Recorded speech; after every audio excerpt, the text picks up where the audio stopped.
Shalom Avracha, good Vach everybody, and welcome back to the Tefillah Awareness Shuir. My name is Yehuda Schwartz, and we're now recording the sixth Shuir of the series already, and Hashem should help us that this should go longer and longer as can be. Hopefully, Mr. Hashem, one day we're going to hopefully have a Shuir live for kids. For grades 5, 6, 7, and 8, and all types of kids, whether it's modern, whether it's Hasidish, whether it's Syrians, doesn't matter. We all learn the same Torah anyway. And all have the one common goal of being able to daven like a mensch, and to be taught how to daven like a mensch. So that is something we speak highly about, and we emphasize this very much. This is Matzah Shabbos, Parashas Kisiso, and now Sunday Yaakov Pekudei, and we're getting close to Pesach. So we're gonna try to get all these a few shirim done before Pesach, and over Pesach probably there'll be a little hiatus, and then we'll resume after Yom Tov Mitzvah Shem as well. Anyway, let's go. The second part of the week generally focuses again on Achas Yosher and the story of Rabbi Pesach Kron. That's how we usually do this every other year. So, Reb Chaim Kanievsky, who by the way has Yahrzeit was this week on Shoshan Purim, put out this sefer Achas Yosher and discussed different things. And what the focus for us is Tefillah. There's also a WhatsApp group on Achas Yosher on Tefillah also. I would highly encourage to join that group as well if you're able to. But this is an overall synopsis, overall learning on Tefillah and translation. Hopefully we get to it as well down the road. Anyway, let's go. The difficulties of having kavanah. Truthfully it's known. Ki kavanah b'tefillah hu madvam hakoshem b'yoseh. That concentrating properly on one's davening is among the most difficult challenges. And on this, the Gemara says in Brachas Lama Beis Lama Beis, Abo Tzirich Chizuk. Gemara lists 4 items there which require constant reinforcement with all one's strength. And one which is davening. Perish Rashi comments, a person must strengthen himself always with all his power to accomplish this. And it also says in Babasa Daf Kif Samachdal and Base, Shein Tefillah Hu Madvam She'ein Adam Nitzel Mehem. Among the flaws that no person escapes is lack of in Tefillah, proper concentration on davening. In other words, no person is able to always prevent foreign thoughts from entering his mind during davening, and this Tosfos continues to elaborate there as well. Miftach Hazal and Chachamim said, "Shamach besfelosoi." If a person presents a prolonged davening, ein tefillah chazer sveikom, it will not be returned empty-handed. Ramu, and it also says in the same Masechta, the further says that for this practice, one's lifetime will be prolonged. Ramu, and it says in Masechta Shabbos, Kuf Chav Zayin Ma'alav, Shehu Madvam Oshalom Oilcha Perezen Balam Zeh, Haken Kim Saloy Alam Bo. Constitution on davening is listed among the items which a person receives the fruits of the war in this world, and the actual principle in the world to come. Achein Chiliyah Mazal Zeh. Chad v'Sholom, heaven forbid that we take this lightly.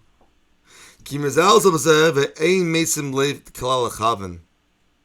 For one does, and he does not pay attention to all the concentrating properly. Mara Ki'ili Eimam Chad v'Sholom Shevispal Shchei Kednegdoi. It is as if he is demonstrating that he does not believe that the Shekhinah is before him. Rak, tzarich l'samish le'istadel, Therefore, he must strengthen himself and exert much effort. He must at least want to concentrate as much as possible. And be distressed over this, and one who makes the effort to purify himself will be supported with divine assistance. One more thing we'll learn it from Chaim Kanievsky. Davening with tzibur. It's particularly important for one to try to daven together with the tzibur. In other words, with a minyan, which means 10 adult men. For Chiv Goma Medina, this is absolutely obligatory. Kedisa b'Gemara, as it was Budan Emsachim Daf Memvov, Shechayev Leich Avazel from Arba Milan. That a traveler who doesn't have a minyan with him must continue forward in the direction he's traveling up to 4 mil, some more than 2 miles, or lachav al mil. And he must even go backward out of his way up to 1 mil for a minyan. And we actually spoke about it in Shulchan Aruch also. What a mil is, we do speak it in the 5th shir and the 3rd shir as well. And this one is recorded in the Shulchan Aruch Chaim Simon Tzaddik Sif Tazvov. The college can Shechayev Lukem Memitosei Lech Bez HaKnesses K'mosh Kosev Maram Chavos Sham. Certainly one's required to get out of his bed and go to Shul to daven. Now it contains K'mosh Kosev Maram Chavos Sham. Maram Chavos comments on the above Gemara. Psel Shoneh, and this is the Shonah. And Mezeh at the dawn kavochem lo oimed by mispal meveisoi. From this law, we can draw this conclusion that certainly if one is in town, kilu balayabizo al balayagaiver. If he prays at home, he is similar to the shameful men or the arrogant men. Ayin sham. I can't say. Veshel ayin ma'ayin zel balayabizo al balayagaiver. Now, why are they called shameful or even arrogant? They should be simply be considered lazy. And the answer is but the answer is there are more shameful people than these. The entire congregation prays and shul, but they do not participate and remain alone at home. It's as if they got excommunicated, they got the notes of the Chirim. There are some who stretch out in their beds and they are too lazy to rise. So they miss the minyan and daven at home. There are no one more disgraceful than them. There are others who do not go to shul because they were at their arrogance. It's beneath their dignity to stand among the masses. And not to get the respect that the dishonorable minds convinced that they deserve. Yet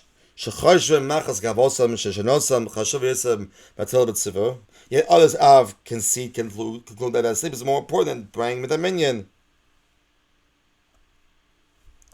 That's the reason why they're called shameful and arrogant and it's lazy. And also written in the poskim, that's also to miss davening for the minyan for the sake of Torah study. Chazal teaches us in Tanis, Daf Chesem Aleph, Tefillas Atziba Meskebeles, Af Shem Chavnim. That prayer is with the minyan is accepted even without proper concentration. Ve'ein This does not mean that one is exempt from concentrating. Only that the prayer is not despised by Shemayim. And says Vam Rabbo, Til Sibbe Ein Chazeh Sikim Loilam. The Medrash of Rabbo teaches that the supplication of a congregation is never returned empty-handed. And also Sa'ich Rabbo, by contrast, the Medrash of Rabbo mentions that one person after the congregation has concluded, Ma'aseh Nefrotin, his actions are enumerated. Ratzaleimar, Hama'acher Lispal Achat V'Zatzibur. That Hashem carefully scrutinizes this man's deeds. HaKadosh Baruch Hu mas, but it must have me, it's dark, as it were, and who can withstand such scrutiny? The very Maaseh, and the story is told in Mishabur, Simon Tzaddik, Lagon Zaman Melush Meluris, Zaman Mirulus, the father of Chacham Tzvi, Shacham as a Knesset, the Spal, who on the way to Shul, on the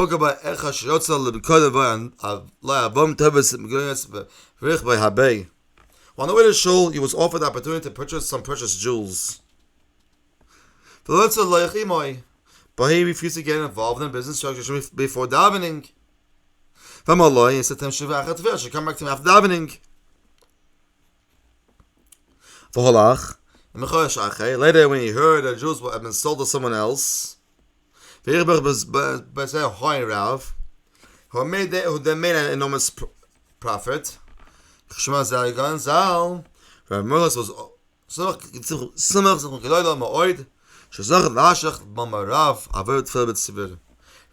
overjoyed by the fact that he had been privileged to pass a large sum of money for the sake of davening with a minion.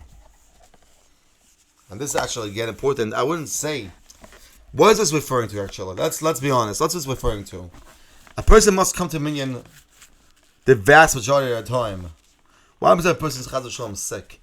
They can't get to minyan. Or a person is really tired, had a long day, and once in a blue moon he misses a minyan. This is not what it's referring to. Of course, we try to make a minyan every single day. But sometimes a person gets very, very tired. It's very late at night, it's falling asleep. Doesn't have a choice. He has to daven at home. That's not what that's referring to. What's referring to is that a person can get the minyan, but he's just lazy, he doesn't want to. Now we'll say a story of the Maggid on Tefillah, by Pesach Kron. You can find it in the stores at article.com.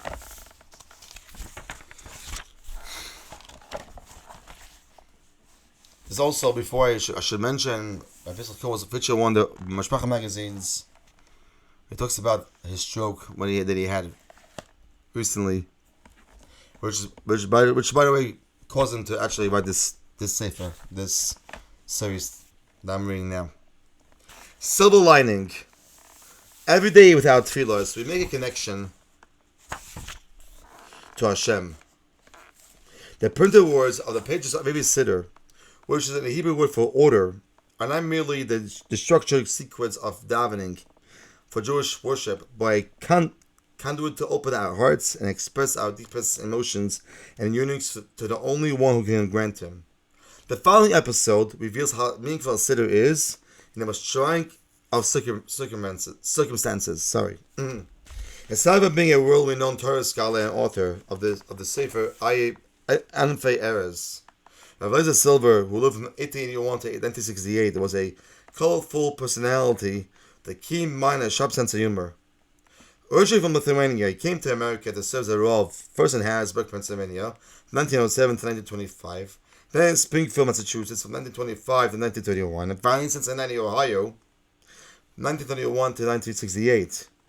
He was very active in the Agudah. He was a founder of the Vaad Tzala during World War II.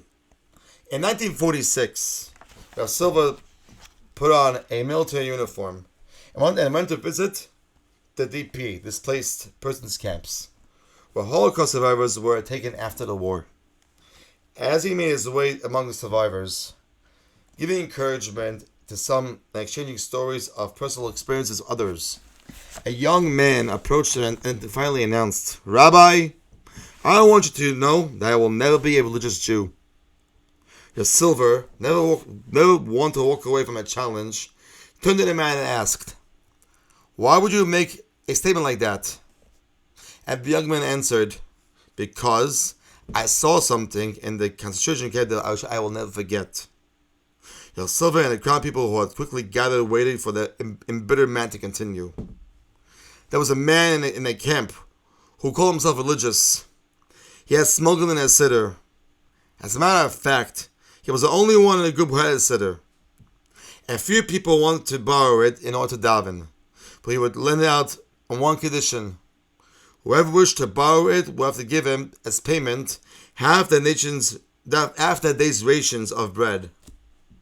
"And what happened?" asked a silver curiously.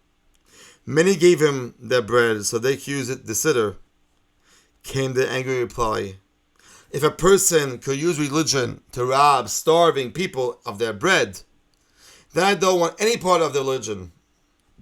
And everyone listened and was stunned, both by the incident and by the vehemence of which it was recounted.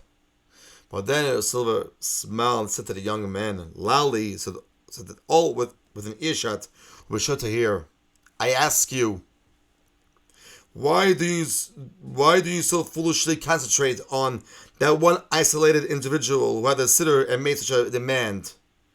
Why don't you instead look at all those devoted people who give up their bread just to daven in a siddur?"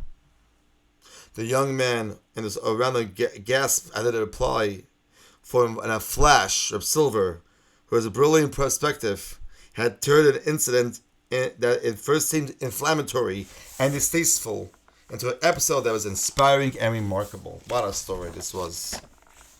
Rabbi say, let's continue to be mechazek, coming to shul on time, staying in shul the whole time, knowing what he's saying, and with Hashem's help, continue to get better and better. Please spread this video around town and to all your WhatsApp groups. We have a WhatsApp group of the English Shuir and also WhatsApp group in Yiddish Shuir as well. We also it's also on YouTube. Please share the link with everybody that you could think of. V'asai Gitavach.